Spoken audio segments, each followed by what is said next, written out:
Pa znate kako, poslednjih nedelju dana kod nas se dešavaju neke čudne stvari, bukvalno ja mislim da prisustvujemo nekom kolektivnom ludilu.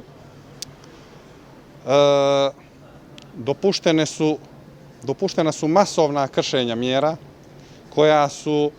zabilježena kamerama, fotografijama, brojnim svjedočenjima, gdje ste za vikend bukvalno imali da su sve nadležne službe uzele slobodne dane u subotu i nedelju. Svi su uzeli slobodan dan, a onda su od ponedeljka svi došli na posao, svi mediji, sve službe,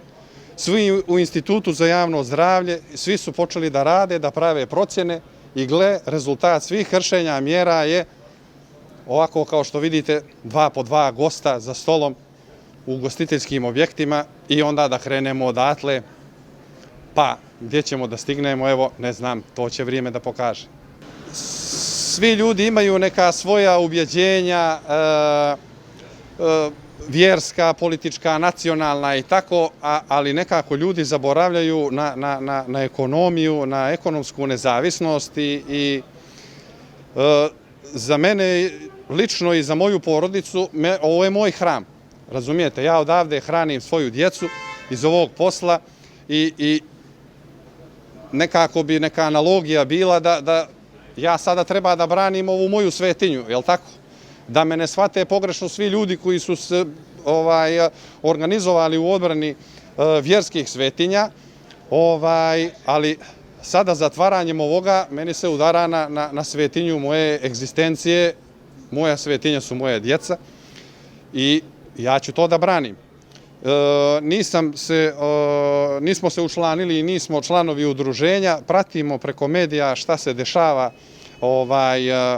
da su najavili neke protestne skupove, što nikako ne podržavam, na kolektivno ludilo udruživanja i na masovna okupljanja se ne odgovara ponovnim okupljanjem, nego pozivam sve ugostitelje da nastavimo da radimo uz pridržavanje mjera, kao što možete i da se uvjerite kod nas, da su dostupna sva sredstva dezinfekciona, da se za stolovima nalaze, mogu da budu samo po 2 gosta, radno vrijeme do 22 časa, mi ga poštujemo. Bilo bi idealno kada bi to moglo da se prolongira možda za sat vremena, možda i ne do 24, ali eto do 23 sata i to je to.